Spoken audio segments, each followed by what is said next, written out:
What up, world? It's me, Brizzy! And hi, I'm Eddie Redmayne, and I am here in Paris, actually in Watford, an outskirt of London, playing Newt Scamander in the sequel to the Fantastic Beasts films. Yep, that's me, with Newt freaking Scamander. You're probably wondering how I ended up on the set of Fantastic Beasts: The Crimes of Grindelwald with Eddie Redmayne. I'll get to what happened with Eddie later, but first, let's start at the beginning. Last October, Warner Brothers invited me, Tessa Netting, Jamie Jo, and several other international creators to London to visit the set of the then unnamed sequel to Fantastic Beasts and Where to Find Them. We were going to spend the whole day being turned into witches of the era and learning all we could about the movie from the people who know best. First thing in the morning, of course, was to be transformed from our nomage forms by the actual hair and makeup department of the films. And now Rachel is finger waving my hair, and that's something I've wanted to do forever, but I couldn't figure out how to do it, and now it's happening, and all my dreams are coming true. We were also dressed by the costume designer herself, Colleen Atwood. She picked out each of our costumes, and I got to have a quick little chat with her. How do you find a balance between something that's, in a film like this, historically accurate but distinctive and maybe a little quirky and magical?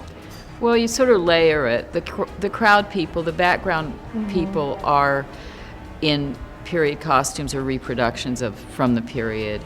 And then I take the sort of serious kind of silhouettes of the period and kind of honor those in the sort of fantasy side of it and try to make the proportion and the different elements of it feel like the period, but with a little more of an expansive kind of sweep to it. Do you have to approve every single extra, or is there a sort of system where you don't have to spend time on hundreds of people? It depends on the day and what I'm doing. If I have time, I'm down with the crowd fittings, but generally I sort of bounce in and out, and then the fitters, as they're fitting, when they have a costume on somebody, they text or email me a photo of it and I approve it. What's your favorite era of fashion? Hard to know. There's so many great ones. I'm loving the early 30s we're embracing right now in this film. It's a beautiful period. Yeah, There's a love it. lot of grace to it and nice fabrics and things. Yeah. I did some exploring of the wardrobe department, reading different labels on the costumes, and this was just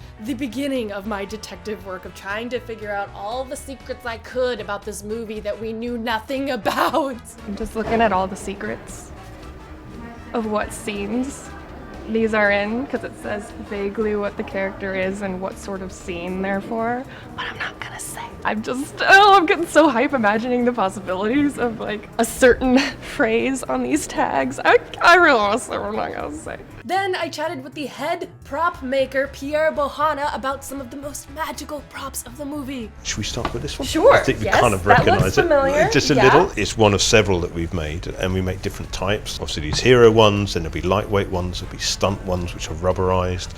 There'll be specialised ones where the latches can open automatically, and obviously the Muggle safe version and all the little filmic ones that we can do. The one you can crawl down into. That's right, the one with the false bottoms. This looks very familiar from the Wizarding world, but we're not used to seeing this in the context of Fantastic Beasts. No.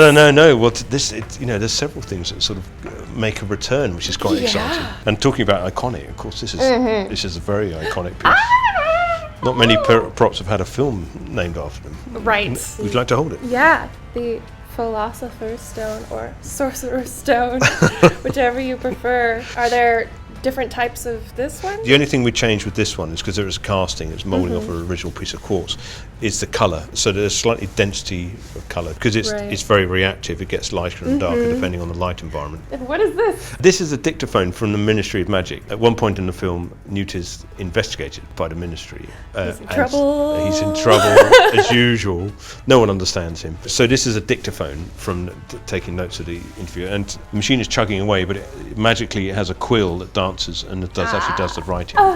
Of course, you can't have a props discussion without getting into the wands. So I got to chat with the props concept artist Molly Soul about some very exciting, very important, brand new wands in this movie. Queenie and Newt. Yep. Okay, what are the rest? Bang on. So, starting from this end, we have Flamel. Flamel. Yeah, I know. He's got this ancient wand. It's got to be like 14th century or something. So we were trying to design something that would look like really like Right. antique, you know. Super duper Yeah, really old. wand. And then he's probably got real gold here on the neck because he can just, you know, make some gold. And then Newt. Yeah, and Newt. The idea behind that one is that it's a belemnite handle, so it's actually quite durable because this is like a squid. They're like a fossil, and we wanted it to have an animal connection, but we didn't want it to be like a trophy. We thought it would be inappropriate for him to Right, have something that was exactly. like anything that had sort of been killed. Hunted, So yeah. so we wanted maybe something that was a fossil.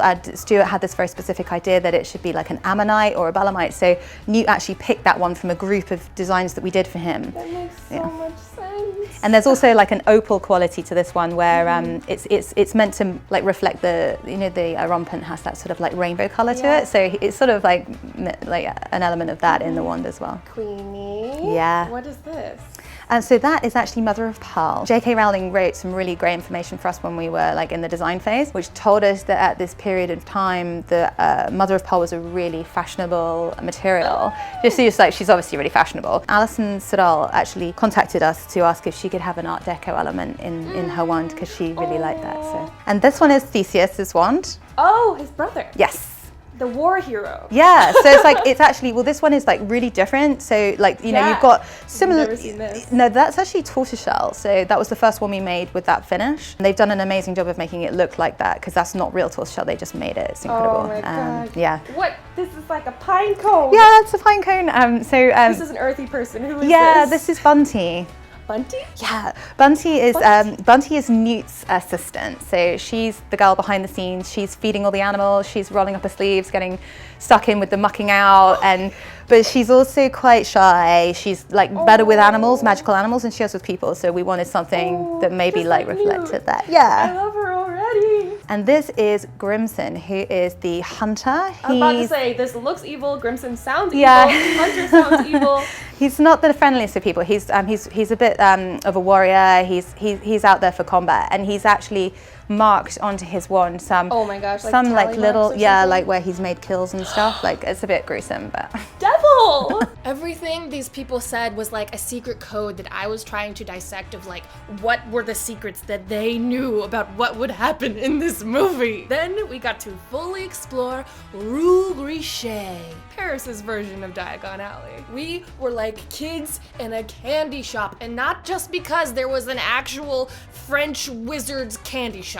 This was one of my favorite parts of the day purely because Jamie and Tessa and I were running around the set trying to look at all of the little details as intricately as we could to figure out all of the secrets we could about this movie. And often that involved trying to translate things from French. Musée des Curiosités Vivantes. Live Curiosities, Museum of Live Curiosities. Le plus grand des circuits librement du cycle. The best of circus ever and something. We came upon this statue and clearly I was intrigued. What's your story? I knew she had something up her sleeve, or her skirt, turns out. Now, from the trailers, we think this might be the entrance to the French Ministry of Magic. And finally, at the end of the day, we each got to meet Eddie Redmayne, the lovable Hufflepuff who plays Newt Scamander. And here's how that went. I was wondering if you could play a quick guessing game with me. This is terrifying. So I have some super cropped pictures of your castmates, and I would like you to guess who they Okay. are. But here we go. Ezra Miller, Correct. Colin Farrell, Correct. Dan Fogler, the greatest moustache in Correct. Christendom. Oh, Samantha Morton. Correct. Yeah, looking evil. Wow, that's a close-up of an ear. I have no idea. Really? No idea. That's you. Oh, that'll be That was me. your ear. There you go. That is Alison Sodal. Correct. Yeah. And that is Catherine Waterston. Beautiful. This is amazing. Oh, that. It's just so stressful. Who is that? Imagine a beautiful blonde curl right here. Oh my gosh. Man. Carmen! Oh gosh, so this is do you know it's because she always had her headpiece on but when you said the and This is a toughie. Might be just the sequel. That's you! Oh right. And last. Oh, that's bigger than bone chuckle. That's bone chuckle. That is it. Thank That you is so so much. I nice think to see. the only one you really missed was yourself. No, and Carmen. And Carmen, but I mean, you got there a little bit. It took me a while. So Good nice job. to see you. It was so nice Lovely to meet you. Thank you so much to Eddie, Colleen, Pierre, Molly, everyone in the hair and makeup department and the wardrobe department, and everyone else at Warner Brothers who made this trip possible and put together the most magical day for us on set. I know we will never forget it, and I cannot wait for all of these secrets to finally be revealed when Fantastic Beasts: The Crimes of Grindelwald finally, at last, comes out on November 16th. Thanks so much for watching, everyone. Subscribe if you haven't already. You made it this far, you might as well. And I'll see you next week with a brand new video. Bye!